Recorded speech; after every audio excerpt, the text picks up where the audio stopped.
Blessed Publius was the youngest in the family. This is an important detail that will mark his vocation. In fact, his mother, although she was very religious, struggled between the illusion of having a son priest and seeing her little son, the youngest child, whom she loved very much, leave home as a missionary. It is God who wants it, Mom. Do not suffer or make me suffer. Be generous and give God what was first his, Publius wrote to her from the minor seminary. Indeed, Publius's mother found it difficult to accept that one day her little boy would go to a distant mission and that she would never see him again. In fact, the mother of Blessed Publius Rodriguez once wrote about her own fears. She said, "At home, we read the oblate missionary magazine, La Purísima, and many times Publius had heard me say how sad it would be to have a child in those missions that the oblates have. Poor mothers, how are they going to live, knowing that their children are facing such great dangers there in the polar ice or in the hot lands exposed to being murdered?" So he did not dare to say anything to me, thinking that I would not let him be an oblate. I tried to convince him to pursue a career as a diocesan priest. I even tried to appeal to his good feeling, saying, "As much as you love me, don't you think that one day your brothers will get married and I will be alone?" And he answered me, "My brothers are better than me. They love you very much and they will not leave you alone. It is God who wants it, Mom. Do not suffer or make me suffer.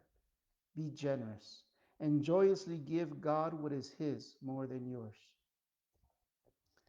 Publius went to the minor seminary of the Oblates, but whenever she could, his mother tried to convince him not to continue, but at most to become a diocesan priest, to stay close to his hometown, close to her. At the end of the minor seminary, Publius came home for the summer holidays. Again, his mother tried to convince him not to return. On the day that Blessed Publius had to leave to make the novitiate and to become an oblate indefinitely, he said to his mother, "Whom should I obey, Mom? You yourself taught me since I was a child that before parents we have to love and obey God. So I do not think that you, such a good Christian, are opposed to what he asks of me." During those holidays, the Blessed Publius prayed all that time for his mother, so much so that even she confessed that it was very strange how easy it had been for her in the end to let him leave. At the train station, Blessed Publius left her the crucifix that he had received in the minor seminary and said to his mother, "Kiss it many times, and come what may, think that everything we suffer for him, however much it seems, it will be very little compared to how much he loves us and how he suffered for us." The novitiate ended. He went to the scholasticate, that is the major seminary of Pozuelo. After having made perpetual vows in 1934, his mother went to see him in Pozuelo. She tells us that moment herself. "The first time I went to see him," she said, "Are you happy, Mom?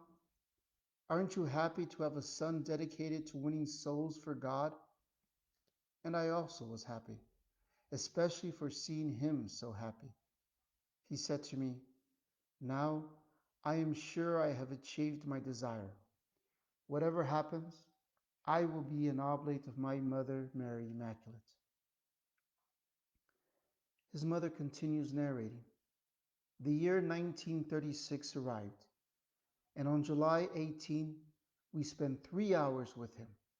At 10 o'clock at night, his older brother, his sister, and I said goodbye to him forever.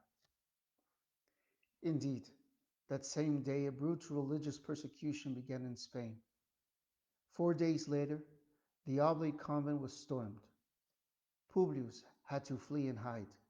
Although he was eventually caught and taken to prison, On November 28th, he was taken out of prison to be killed in Paracuellos del Jarama.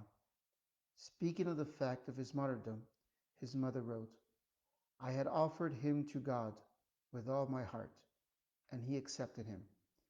God be blessed 1,000 times.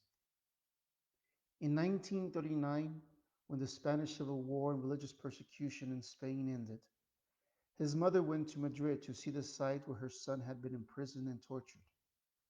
The sister of Blessed Publius tells us, my mother had found out that Publius had been in the Modelo prison and wanted to go there. My father tried to dissuade her because it was right on the front line. However, as she insisted, my father wanted me and my sister to accompany her. Among those ruins, she searched the various cells and corridors. Suddenly, she began to shout, here, here, and she came into a small cabin. We went in with her and saw the whole written wall. I could see how in a corner there were some words that stood out more than the others, because they were written in red, and they said, Mother, they had taken me to be killed. I die for God. Don't cry. I'm going to God. Viva Cristo Rey. And it was signed by Publius.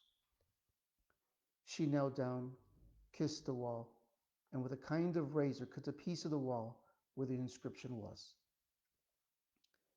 Blessed Publius could not fulfill his dream of going to the missions, but he never, not even when he was about to die, did he forget those who had accompanied him on earth. And today, from heaven, he continues to live his vocation as an oblate of Mary Immaculate, interceding for us, asking God for everything we ask of him. Now, I am sure that I have achieved my desire, Publius said on the day of his perpetual vows. Whatever happens, I will be an oblate of my mother, Mary Immaculate. So it was, so it is.